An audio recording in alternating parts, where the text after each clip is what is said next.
Welcome to First Dates and Soulmates, the only romance podcast brave enough to ask, if a vampire slayer falls for their nemesis, is it romance, Stockholm Syndrome, or just another Tuesday on Kindle Unlimited? I am your host, Nikki McKnight. And I'm Meg Casebolt. And this week we are diving into the Kindle Unlimited exclusive six-pack, as Meg is calling it, Scared Sexy. This is a series of 6 novellas written by different authors that are just about scary, spooky themed items and, 0 to 60 real quick. Yeah, because they're all under 100 pages. I think one of them might have been 102. I think this is the second time that Amazon has done this sort of exclusive release for Amazon only, where they also have the audio going to Audible. And I think it's such a smart marketing move to just be like, here's some of our best romance authors. Last time it was a Valentine's release. Yeah, so you were Meet Cute series? That was the Meet Cute series. Yeah, I read that. That was great. Which was super cute, but like not as sexy. It was definitely much more closed door, sort of. I hate the word clean, but it was like they got to a kiss versus this one had some banging.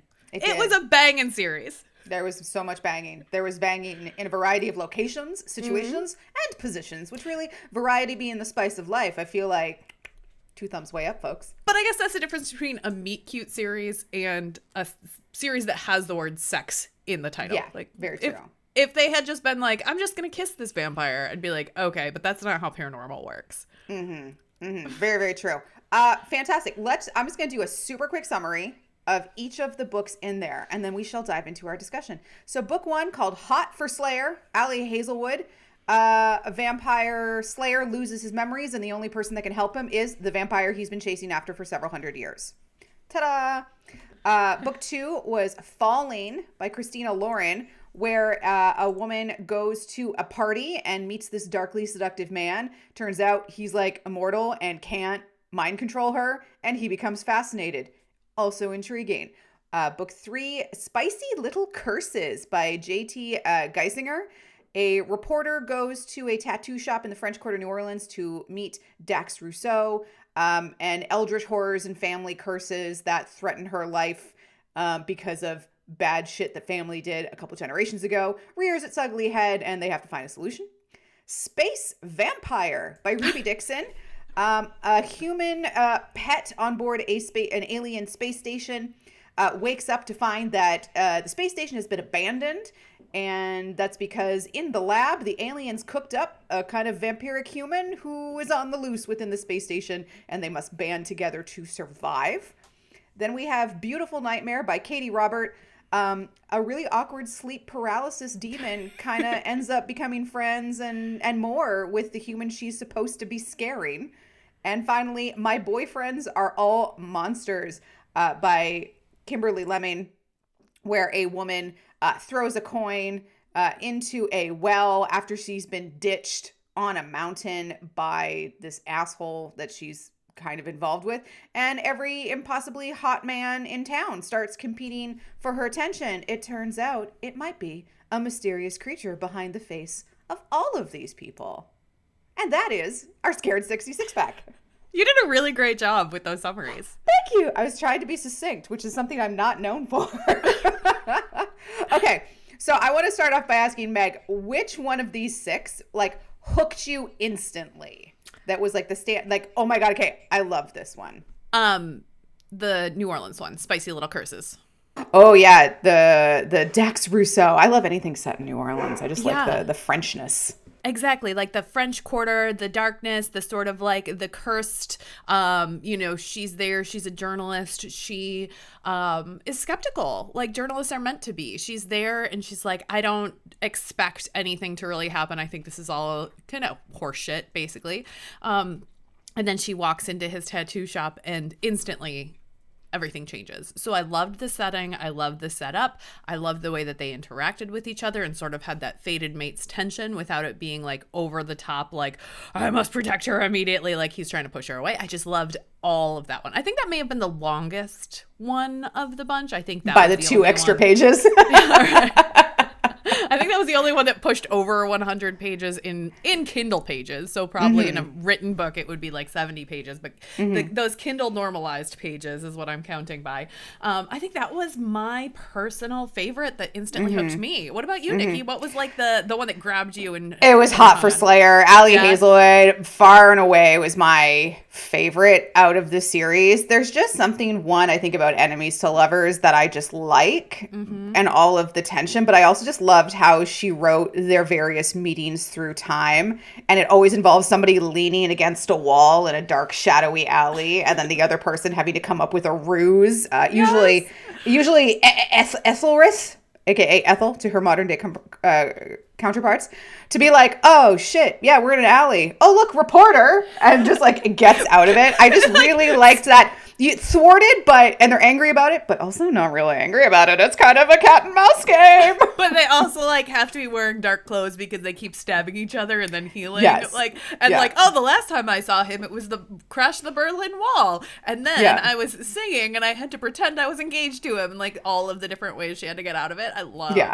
It's very fun. I do like a ruse. I do like a little thing that like makes you go like, oh fuck, like we just have to get out of this right now. It was like really entertaining. I think it's really emblematic of Allie Hazelwood's work in general to have like that kind of playful, bantery tone that, you know, you can tell people are like, I'm gonna get you, but also I really hope I do. It was very fun. Allie Hazelwood's writing style is so good for this sort of setup of we're gonna get into it and get there really, really fast. I think she's very good at setting up quickly. Have you read something by which of these authors were you familiar with going into this? I knew Allie Hazelwood. I knew Christina Lauren.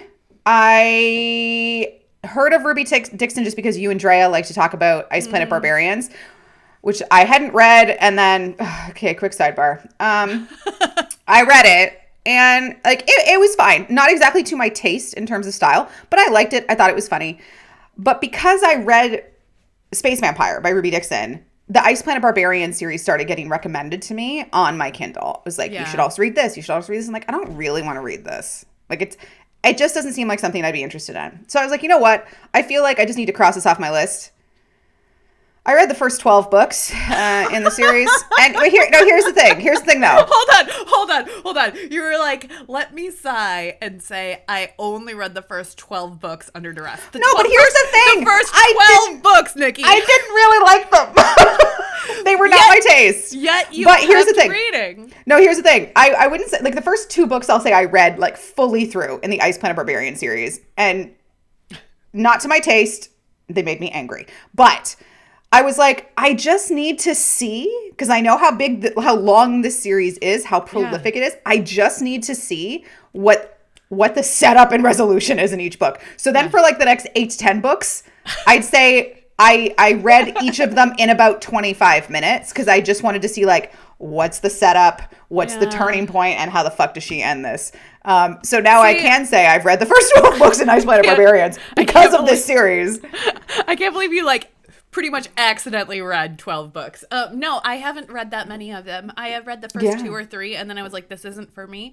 I actually prefer a different series of hers because it's... Is it the Risdaverse series? It's the Risdaverse That's what Drea said to me. I had drinks with her last week for her birthday. Happy belated birthday, Drea. Happy belated birthday, Drea. But I feel like that is a much more... It's more tonally very similar to what Space Vampires is doing here because it is, you know, people escaping from dangerous situations, but each time there was slightly different groups of people. They're with different types of aliens, so there's more variety. And Ruby Dixon, similar to Allie Hazelwood, can get in and get out of a story in 60 pages, and you still feel like it's fully formed and fully fleshed out. So I feel like Ice Planet Barbarians is like, you know, each of them is a epic compared to what you can get from Ruby Dixon, where it's like 70, 80 pages and you're in and out.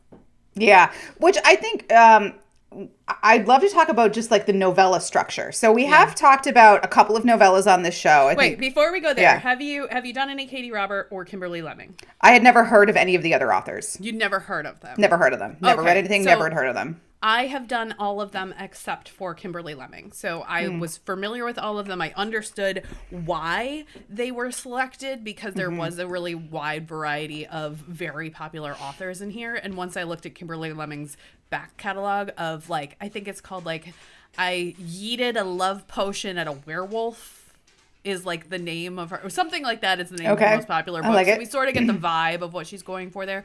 So all of them have some history in paranormal, except maybe Christina Lauren. And I actually thought that theirs was the weakest of the bunch, in part because of that. It just felt like a Christina Lauren book that happened to have an angel in it versus, you know, having that as the core premise of it. But the rest of them very much felt like that author's tone. So I love J.T. Geisinger's Mafia series. She writes very dark heroes. Like, it all feels very much in alignment with what you would expect from that author. Katie Robert, I was actually looking forward to the least because I feel like she can sometimes go over the top, but I've enjoyed it. So that's so interesting. We have very different opinions. Yeah. Super quick ranking. Okay. Favorite to not your taste. I hesitate to say least favorite with books. Sometimes it is that. I just find sometimes like it's easy for me to criticize a movie because so many people are involved in it. But when it's a book and I don't like it, I feel bad. So I'm almost like one person. Because it's one person that essentially wrote it, except for Christina Lauren, which is two. But still, it's like one person. But you know, a quick ranking of your top to maybe not so much. Spicy Little Curses, number 1. Hot for Slayer, strong number 2. They might be tied for number 1. And then I think those two are just far and above my top 2 favorites of the list. And then I wouldn't say a distant third, but maybe the third after that would be My Boyfriends Are All I don't know. It's probably Space Vampire third. Boyfriends Are All Monsters fourth, just because I felt like it was so different from what I was expecting. Yeah. And then probably Beautiful Nightmare and then Falling. Interesting. Okay. I'm Hot for Slayer number 1. Spicy Little Curses number 2. For me, Falling is third. And a 3-way tie between the other 3. Yeah. Not my taste, really. It had a couple moments that I love, and I would definitely want to talk about them, but like they were just not my style. And I think that's another fun thing about having a series like this with authors I've never read before, is it's like novellas are like a teaser. They're like a quick, they're a tasting menu. I get to kind of see, great, what's their style? How do they talk about things? Do I want to go further? Like a random Ice Planet Barbarian 12-book deep dive, which is ridiculous. Or say, cool, I did it. Just that accidental 12-book crank out. It was all in a day and a half, too, which is dumb. And I think also some of these authors have stronger personal brands than others. So, like, I bet, you know, I read the acknowledgments of most of them, and Ruby Dixon in hers was like, thanks to whomever approached me, and instantly was like, yeah, I expected you to do space. Because that's what she always does. I think maybe the first book in the Risdaverse was her being in an anthology and them doing a bunch of things that all had to be, I'm going to say marriage of convenience. And she was like, but I'm going to put mine in space. And they're like, okay, right? Like her brand is so strong. And then that spun off into a whole series. So I think she was very smart to say, I'm going to set it in space. And if you don't like that, I'm not going to be part of it. So you really got that vibe of who Ruby Dixon is. Versus Katie Robert has written in so many different spaces. She's written in the mythology space. She's written in the mafia space. She's written in the dragon space. She's written in the contemporary space. So you didn't necessarily know what to expect when you got to Katie Robert. And I think that's part of the reason I put her off as last, because I was like, I know what to expect from the most of the rest of these, but for her, she's so broad in what she writes that I didn't know what I was going into, which was kind of fun, but also a little bit like my expectations were low because I didn't know. I think we talked a little bit about this in our Alien Mate for Christmas episode way back when, which was one of the very first novellas I think we covered. And it was this idea that novellas do hit a little bit differently because you need one trope, one moment, and like really tight pacing. And you don't have time to kind of... No tertiary characters. Maybe one or two secondary characters per person. That you mentioned once, and then you just kind of go. So I think sometimes what I think might happen if you know some of these authors, if you kind of know how they already write, you can kind of imagine before you even get to the first page how the novella might roll out. And as you said, these are all short. They're less than 100 pages. So for me, at least, knowing Ali Hazelwood, Christina Lauren, to your point, I kind of knew what the tone would already be before I even started. So I think that allowed my brain a little bit more easily to slide into the book right away. Whereas everybody else, I had never heard of them, never read any of their books. It's almost like not only did I have to get oriented to the trope, the character, the moment, the pacing, I had to identify, oh, this is the author's voice. Yeah. Cool. This is how they talk about things. So it might be interesting too that when you have someone who maybe writes a little bit more broadly, it's like you open a door and you're like, I know it's going to be a room. I don't know what room. It will probably be a portal into a bedroom. There you go. Not really a door. A beaded curtain. A beaded curtain on a portal, I feel like, is appropriate. Yeah, there's something about what the shape of the door is that you're opening is relevant. So, like Christina Lauren, Ali Hazelwood, you were expecting an actual door versus Guy Singler, you're going to have that beaded curtain vibe because you're in New Orleans and there's going to be oracles and things like that. And then Ruby Dixon, they're all sliding doors you have to put your hands on in order to Yes, get them they are open. coated slided doors with like a hiss and like stale recycled air.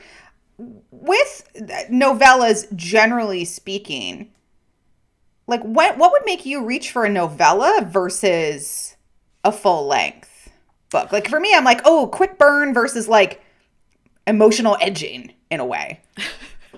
Emotional edging. I reach for novellas. I reach for mid-series novellas, especially if they're released sort of in between the longer books in a series to be like, okay, what else is still happening in this universe? I reach for novellas as a way to get to know an author and to figure out if I like them. I love novellas in a series like this where it feels like an anthology and they're sort of released in time. And I think also novellas are... like, let's say that you're waiting on a new release or I reach for novellas like a palate cleanser.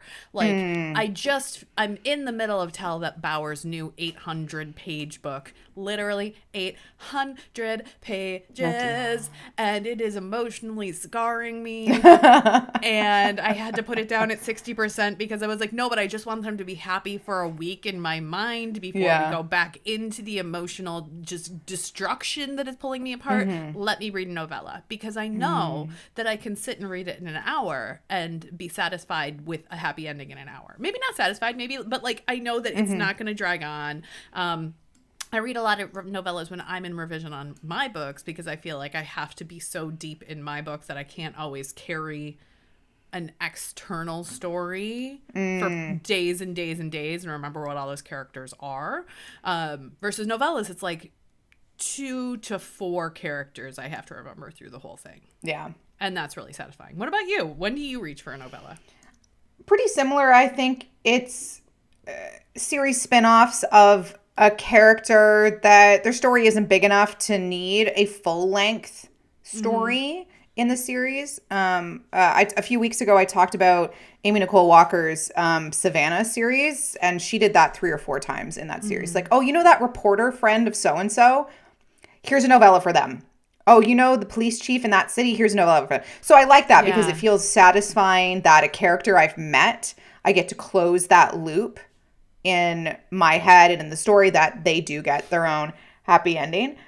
Sometimes, you know, I'm glad you say that, by the way, because I'm currently working on a novella for my character Connor. Oh, that's Victoria's assistant. Yeah. So that will that's a perfect character for a novella. Exactly. It'll probably come out before Kate's book, but that way you get sort of this closure of a trilogy. If he was Alex's assistant in book 1, he was Victoria's assistant in book 2. They both have their happy endings, so we get to see Connor as Victoria's, right-hand person and going to Alex's wedding and getting his own happy ending because he's done so much for them. And then I get to move on to sort of the next trilogy. I love that. Think the next trilogy will be, Kate, Elijah, Mallory. So it sort of like closes the loop on everyone who moved across the country. And I feel like I need that closure in my characters. Yeah. So maybe I don't know about other authors, but maybe there's something there too. Ruby Dixon jokes around in her in her acknowledgments, like, that person gets a name, so they get a novella. I had some stripper on a pole in a window, and I'm like, oh, she seems like she deserves a story. And I'm like, maybe she didn't, but it is fun. It's happening now. Yeah, or one of the things I really thought about as I was reading these 6 is, like, which one of these do I wish was a full length? For me, it's Spicy Little Curses. Yeah. Like that tattoo, eldritch horror, reporter story. Like it was good. It felt complete in the novella style. I definitely wanted a full story out of that one. I'm like, tell me more about the background. Tell me more about the discovery of how this went. And like defeating the Eldritch Horror took half a page, which was like when Arya killed the White Walker in Game of Thrones. It was like huge build up, 5 seconds. I guess he's done now. Yeah, pretty much. Which the makes hollow again man who is just following us around. Like I thought that the world building in that was so big that it definitely, you could have seen his past partners. You could have learned more about it. But I did feel like the story was complete unto itself. It just was very fast paced. You could have lingered in a couple of those moments. You could have had them run from a couple more bad things. You could have had the Oracle say more, and it would have taken longer. Yeah, that's the one I wanted to know more. Yeah. I'm like, tell me more. Their relationship was so fun. I'm like, I want to know more. And then it was like, story complete, epilogue done. But the epilogue also set up, like, maybe we'll see them again. Like there was I don't know that I would want to follow this particular couple again now that I know where they came from. But it certainly was the only one that felt like, I would read a sequel of this couple. They were deep enough that I cared enough about them that I wanted to read the sequel. Versus, like, I did really love Hot for Slayer. I would have wanted to read more backstory. I wouldn't necessarily wanted to read like the team up and take on the world romantic suspense. Yeah, actually, for that one, I'm like, I think that's one I wouldn't turn into an expanded one because I felt, what more could she have done to show them in the past? Yeah, they get to, they meet up. There's tension. They fight. They run away. They meet up. There's tension. They fight. They run away. I think that was so much more effective in a short, like 3 pages of their backstory rather than seeing all the different times. And if I imagine it, but Hot for Slayer is the one I would love to see a limited series about, or like a Netflix rom-com about. I think that would be hilarious. I'm just imagining the flashback moments of the Berlin Wall, or this reporters in the alley, or this is why we have to wear black all the time because we constantly stab each other and we have to hide the blood when we're out in public. Yes. That one I would have liked to have seen in a film form or live action form. If there was one of them that I would read a spin-off for, it would be the Kimberly Lemming. It would be the Boyfriends Are Monsters, because she had the really strong friendships. The friends who were texting her and going, oh my God, dump that guy. He was the worst. And are you alive? And no, that's poisonous hemlock. Don't eat that. Stop touching things. Come home. Come home.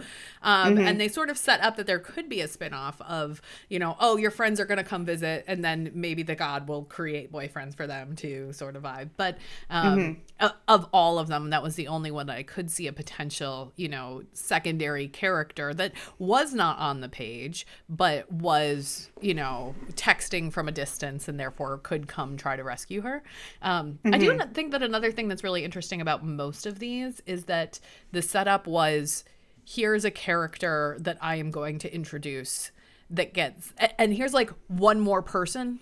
So it's like in Spicy Little Curses, it's her boss, or in All My Boyfriends Are Monsters, it's the ex-boyfriend and his friend, or in The Beautiful Nightmare, it's the mentor. And that's all we really get, which I think is so smart for something that has to be so tight. And sometimes those secondary characters are gone in chapter 1. It's I went hiking with my boyfriend and then he left me behind.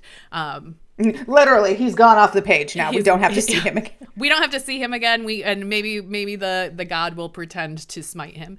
Or there was another god character that I could have done without entirely in that book too, where it was like, I'm just gonna go, create havoc. But I mean, he was like a weird possum character. I think part of it is I just think possums are weird looking. So they are. I try to give possums a lot of grace though, because they eat bad bugs. It's true. But it's the tail. The tail freaks me out. It's like the rat tail where it's like a skin tail. There's a lot of possums where I live, and they are often, there's a lot of possums in this part of the country, which we love. They eat ticks. They eat mosquitoes. It's all good things. And they're kind of cute. So often I see them as roadkill and creepy creatures with glowing eyes in the dark. Yeah, you're right. That might be why I was just kind of like, ugh, possum. Yeah. I respect you so much, but I don't want you around me. I don't know if I've ever seen a possum in the wild. Really? We don't live that far from each other. So it's strange to me but that I guess you have possums are like, and I have none. So many possums. So many possums. When we look at some of the tropes in these books, because again, going back to this idea that to make a novella really be effective, it's like one trope, one character beat, go. We've got an enemies to lovers. We've got specialist girl is not victim to my powers, so that must be she's the one for me. We have a curse, and we have to like team up to defeat it because now your curse put me in danger. Rude, by the way. Rude. That family curse. We have to band together to survive and get stuck in an escape pod for weeks. No, thank you. It sounded horrific. I'm really bad at my job, and you have to help me be better at my job because I'm apparently a really bad sleep paralysis demon. Oh my gosh, I've been abandoned, and now I need to survive and heal. And all of a sudden, there's all of these beautiful men around me. When we look at those tropes, do you think there are certain ones that work better in a novella format versus this that needs to be a full length to really like explore that? I think if there was one premise, I'm going to say not necessarily trope, but one premise that lends itself incredibly well to a novella, it would be the space vampire one. Mm-hmm. We are trapped, forced proximity. We have to collaborate in order to escape from this situation before people come back and kill us both. Like that to me is such a great space to start from, because also like there may have been mention of, oh, we're going to the captain's deck, or this is the person who owned me. But really, there's only two people on the page until the epilogue, which is very satisfying that you get both of their reactions, dual POV. I think that to me was the most like novella-ish setup of the entire thing. Mm-hmm. And I think that's also a premise where the insta-love nature, or the, if not love, insta-lust, insta-attraction, instant relationship also works. Yeah. Because it's forced proximity. Emotions are high. The drive for survival is very top of mind. The one downfall I find for me is it reminds me of the movie Speed. Yeah. I'm like, Keanu Reeves and Sandra Bullock aren't staying together after that. Nope. They have a really sexy kiss after they escape bomb bus. But once things calm down, they're going to realize that he's a workaholic and perhaps a little bit of a wild card with the police force. Yeah. And she's got a lot of personal shit going on in her life, which is why by Speed 2, they're not together anymore. Same thing with like Miss Congeniality. Sandra Bullock and Benjamin Bratt's character came together in this moment of like tension and people are about to die, and then it goes away. So the bonus in novellas, sort of like practical magic. I did not think that Sandra Bullock was going to end up with that guy. Maybe it's a Sandra Bullock thing. Maybe it's Sandy B. Sandy B don't need no man. Sandy B don't need no man. But I think that's like the upside of insta-love in romance novellas with a close proximity survival premise. But it also lessens my belief that after the story, it's going to continue. Because I'm like, the emotions were high. You guys weren't in a fully aware and consensual basis for forming a relationship. You were just like, that's holy true. Fuck, we're about to die. Yeah. I think also the other one that I feel like the premise works incredibly well in a novella format is Amnesia, where they have a pre-existing relationship. This is hot for Slayer. They have a pre-existing relationship that goes back hundreds of years, and he loses his memory of it, but he knows something in his gut. And that was really satisfying, especially when you don't know. That was a single POV. So we didn't know whether or not he was pulling her leg about the amnesia thing. We didn't know what he did or didn't remember in that moment. We could only go based on what her experience was of it. So I loved that as a premise too, to have that sort of unreliable narrator moment. Yeah, I think Amnesia does work really well because the character either who has the amnesia or who is dealing with the amnesia is then your gateway character into the world. You're learning things as they do, which helps the story feel very present and very immediate, which I think is essential in a novella. Yeah. You don't have time to meander. This is not Tolkien, Tom Bombadil singing about a tree for 12 pages. We got shit to do. Let's like get down to it. So I think the immediacy, the presence, the speed, the improv nature of yes and has to be present in a novella because otherwise it plods. Yep. And I feel like the authors have to spend too much time validating their choices to the reader rather than making a choice and saying you're here or you're not, get on board or get out, go to the next one, which is I think a bonus with novellas. Is there any of them that you would have potentially put down and not finished if we hadn't been doing this episode? yeah, Space Vampire, Beautiful Nightmare, My Boyfriends Are All Monsters. It's just the premise for me wasn't as interesting. I'm not a space girly. Because I can't get over, especially when they had to get out in the escape pod. I'm like, I don't want to be stuck in an escape pod for several weeks. 4 months. Like several months. I'm like, no fucking way. Immediately, my brain goes to logistics. Cannot handle. And then Beautiful Nightmare, it just, from 2 pages in, I was like, this is not going to be my vibe. I don't really know. And my Boyfriends Are All Monsters, I think it started in a way that I was interested, but then when the premise was actually unveiled, I was like, I don't know if this is a strong enough premise for it to work for me in novella format. I think also it felt a little fan servicey. It felt a little bit like, tell me more. Oh, the people who are reading this are going to be the big romance readers. So let me talk about Fabio. Let me talk about Beverly Jackson. Let me bring in the Kraken. Let me bring in the vampire. Let me play with all of these tropes. And I think it was done in an okay format because it would make some sense that like people had left behind older books, but she had the newer Kindle, and that was kind of an interesting approach to it. We were just talking a couple weeks ago about monster romance and how that's newer, and it was interesting to me that the 100-year-old god was based on Fabio versus the young adult woman is like, no, we're going to talk vampires and demons on my Kindle, which I have with me. We can model this out. But honestly, it just felt a little contrived. It felt a little like over plotted. And then to be like, and now we're going to have like all of these sort of Kindle inside jokes versus let me teach you, God, what I'm looking for as a woman. The ending didn't really land for me. Yeah, I like that. Yeah, there is, I think, that idea of fan service.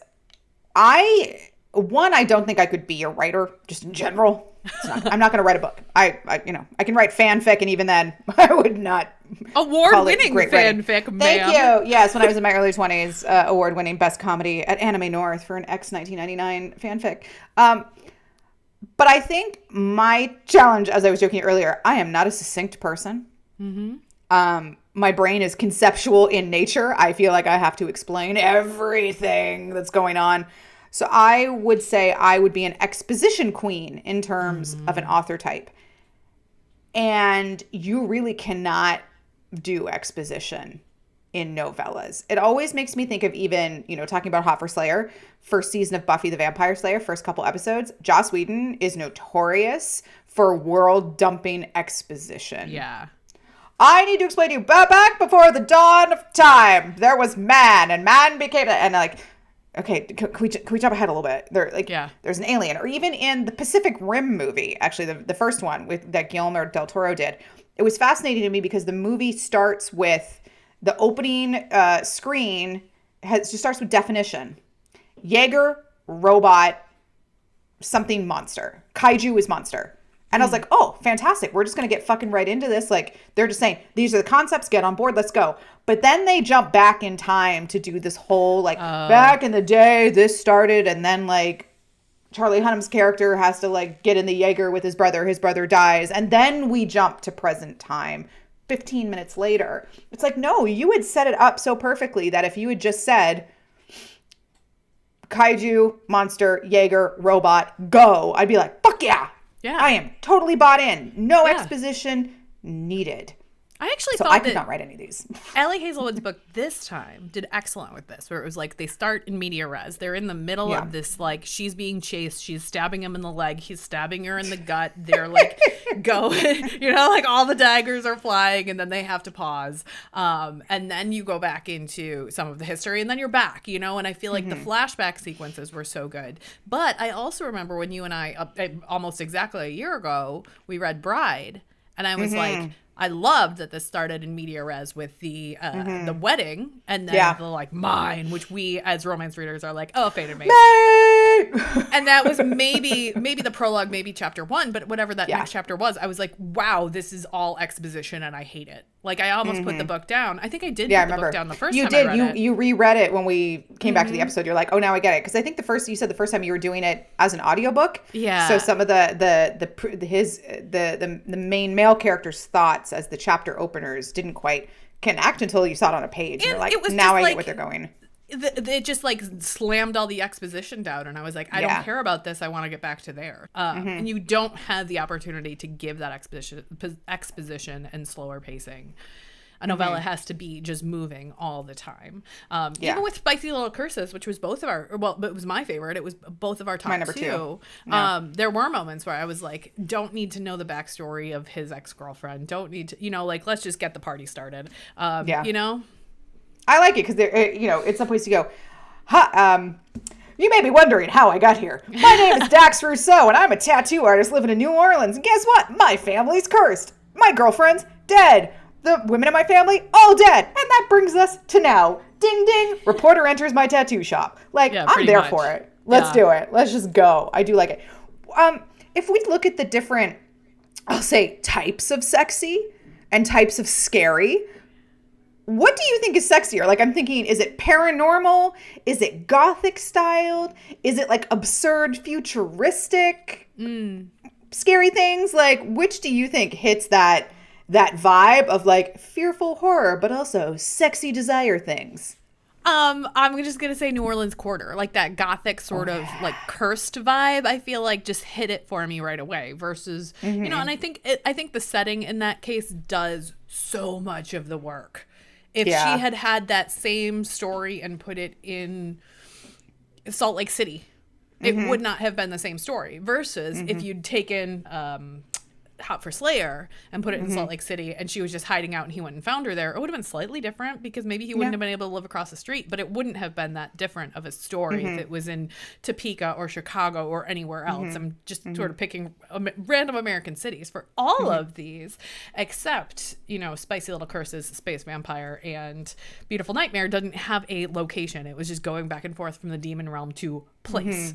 And then All My Boyfriends Are Monsters, just like random mountain, but it wasn't like a specific place. So when we're talking about setting or tone, I think that the when you have a paranormal creature that you're already familiar with the archetype, I think also you can get to the point faster. So when you have a demon and a slayer, we have a little bit of that, and you and I have talked about this a lot, where it's like, what are the rules of this vampire? What are the rules of this slayer? Oh, this slayer is immortal. Oh, interesting. I haven't seen an immortal slayer, maybe ever, maybe in a long time. But, to have that be part of it is that they can have that same slayer relationship for a long time is interesting. But then when we have other characters where we sort of have to define what that is, Space Vampire, Ruby Dixon had to be like, all right, here are the things that are vampiric about this alien. And then the female character can say, I think you're a vampire. And then in Falling, it was like, the whole premise of it is we don't know what kind of paranormal he is. And so they sort of had to redefine what that was, which I think the reveal was a little disappointing for me, which may be why I was like, okay, well, he is sexy. He's a sexy man. Cool. Sexy man is your power. There you go. Have you been to New Orleans? Yes. I have only been once, and it was for a conference. So, you go there, you work every night. You're taking clients out for dinner. You're waking up at 7 a.m. to do breakfast meetings. Then you're at the conference and trade show all day. And it was my first time there. We were working the entire time. One of our dinners was down near Bourbon Street. It was kind of just like an offshoot. It was a very fancy, nice seafood restaurant. But we kind of got to just like walk along it. We got to see that really famous like piano bar, that Pat something that does like the Hurricanes. But we couldn't drink that much because we were literally like, you're on your feet 18 hours a day at these things, schmoozing and doing business.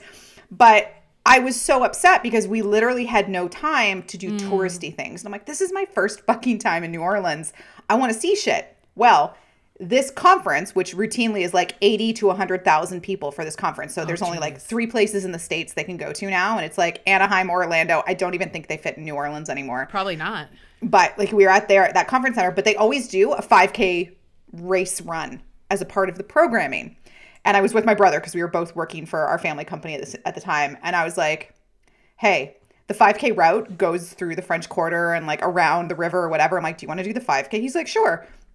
My brother's 2 years younger than I am. I was probably 25 or 26 at the time. So we go do the 5K, get up at 6:30, get your number, woohoo, coffee, snacks, go run. And my brother just goes. He ended up winning his age category because that's him. Me, I'm jogging through the French Quarter with, this would have been 2014, 2015. I got my old ass iPhone with its super shitty camera, and I'm like running through the French Quarter going, oh, take a picture of that sign. That's really nice. Still going 5K. Oh, this river is really beautiful. I'm going to stop and take a video. So that's literally how I got to see. I love it. Like New Orleans was Downtown doing New this Orleans, 5K. yeah. So my run time was 3 times as long as my brother's. I was like an hour to run a 5K because I was like, oh, look at this pretty little thing. You weren't really running it. You were like sightseeing along the route, which I is was a good thing. I was perambulating Ooh, good to vocab. see the town. So it was really nice to kind of see what Spicely Curse is like French Quarter, because even as you walk through, like one of the funniest things I think about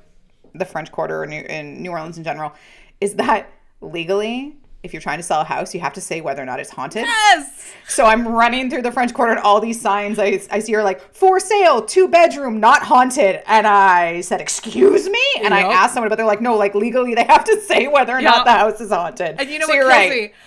I actually have been thinking about this for a book, because when I learned that, I also learned that it's not just haunted and not haunted on the signs, but there are signs if you're not sure, you have to write probably not haunted.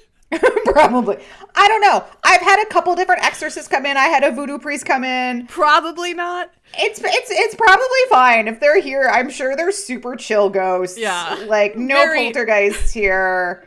They're only friendly Casper ghosts. Yeah, it's Bob. He actually only died 2 years ago, so he's haunting it. I'm sure he'll move on eventually. It's not like it's a 200-year-old pirate ghost named Pierre Lafontaine. That's delightful. Okay, so we had the Meet Cute series around Valentine's. We had Scared Sexy. What would you like to see as another themed novella series from anyone? Not necessarily like Amazon KU, but like, what do you think is the next holiday or occasion that needs a novella series like this? I think a summer series would be perfect. Like released on Memorial Day, and like the story has to be completed by Labor Day. You can wear white only in this story.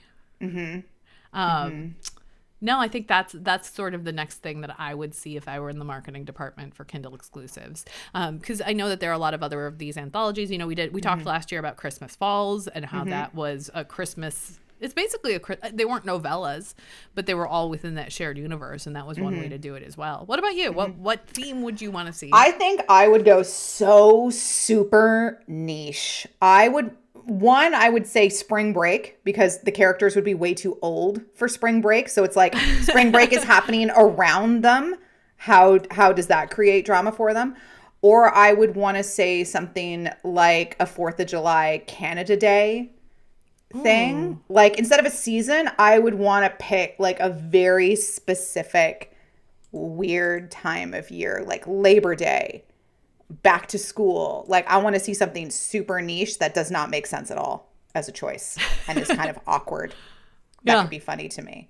Or February 29th, like a leap year day. Leap Day would be a really interesting series. Right? Because it kind of reminds me of that Amy Adams movie, Leap Year, which was not good, but that concept of it just happens on a day that only happens every 4 years. And that I think that would be entertaining. I would be entertained. Beautiful. Meg, what did you ship the most about the Scared Sexy series? I think I shipped the variety. Like it was so clear that whoever did the coordination for this was like very intentional about who they chose, and they wanted to get each of these authors to be able to bring their own voice to their stories without really tightening the restrictions and saying, well, it has to be this type, this trope, this archetype. So I would have loved to have seen the brief of like, here's what it is, but you know, it sounds like it's just like write a paranormal novella by this date and we'll put it out. And that's a really interesting way to like be introduced to new authors. There was no one in this list that, like I said, I'd already read 5 of the 6. There was no one where I was like, oh, now I need to read the last one. But I think I will go back and read some more JT Geislinger's, because it's been a while since I read their stuff. I think their pronoun is she, but I'm not totally certain. But I read a lot of their mafia stuff, but I haven't read as much of their contemporary. So maybe I'll go back and do that. What about you? What did you ship the most about this novella 6-pack? I think it is the moments in Hot for Slayer, like we talked about, when they're stabbing each other, but they're also just really happy to see each other and like, I will kill you, vampire.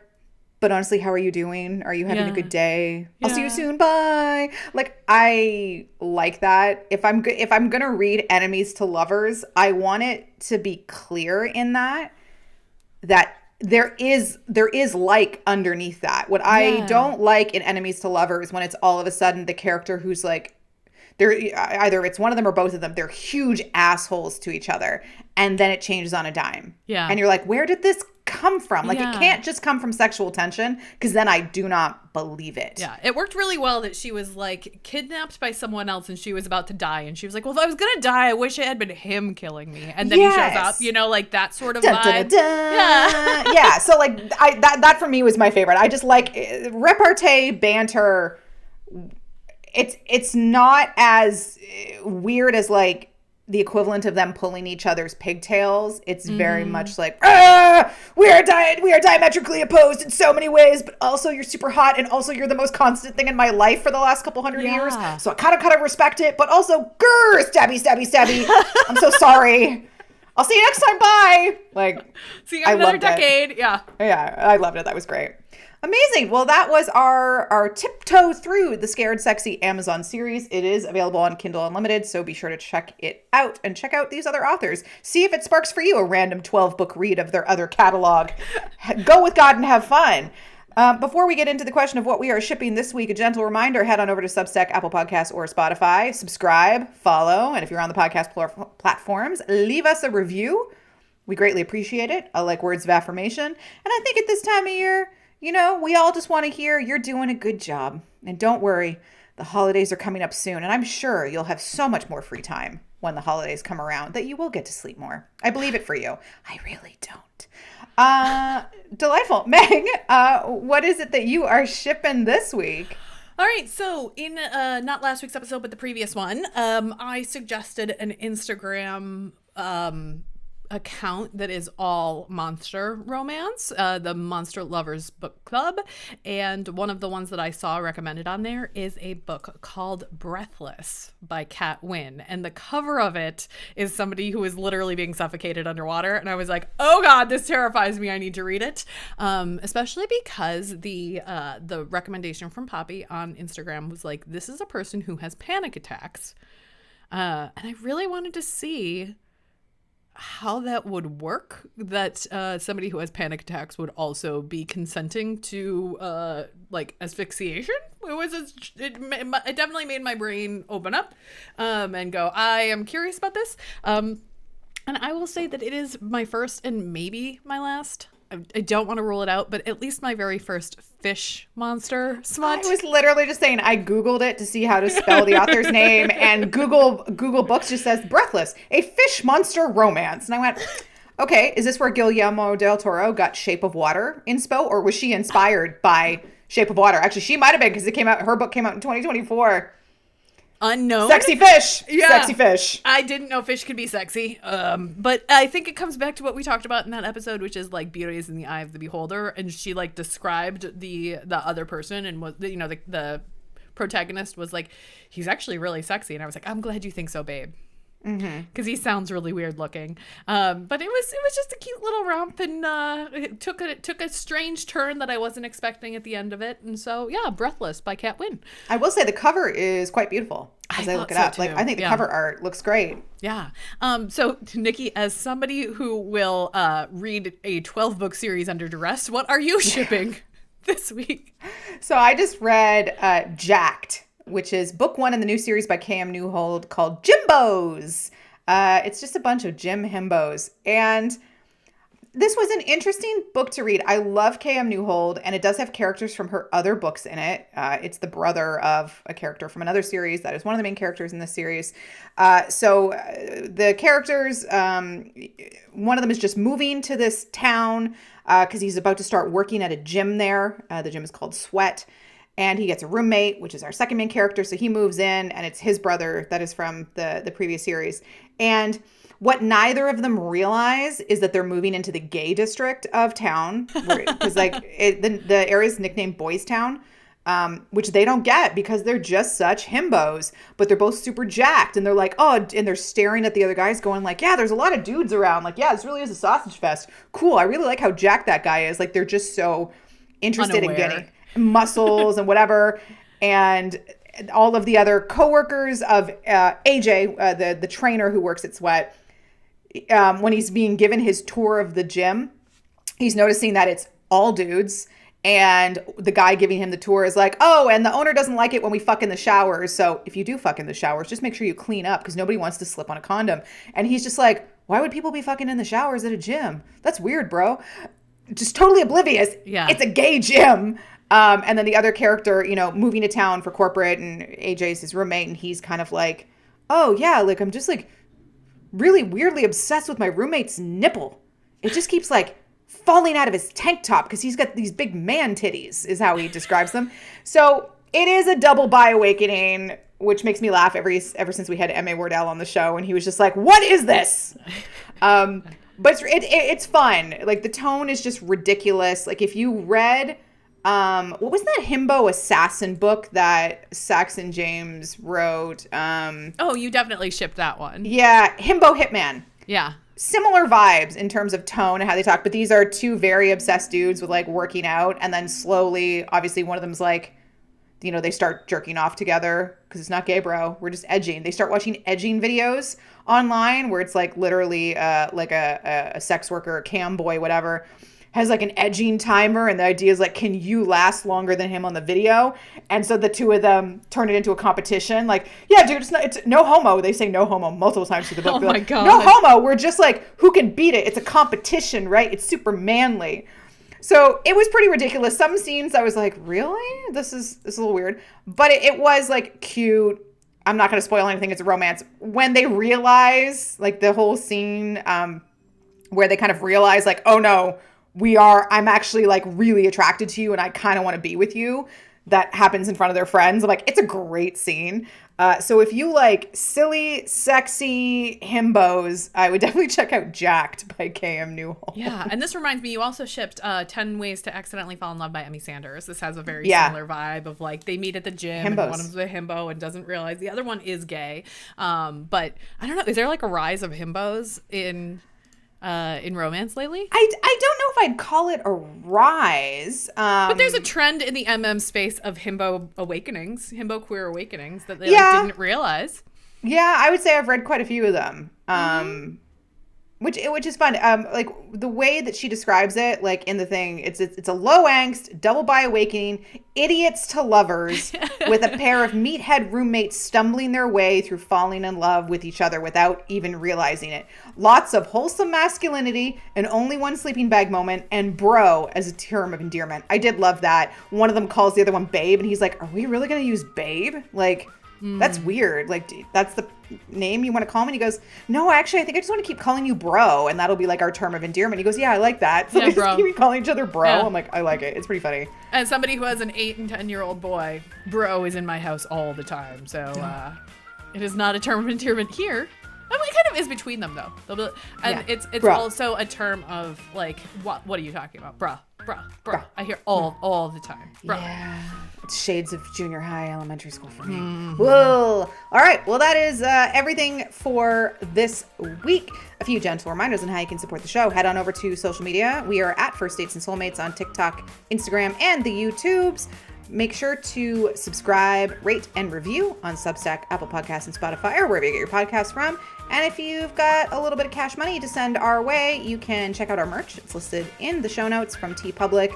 And you can subscribe to the show on Substack for $7 a month to support all the work that Meg and I put into the show.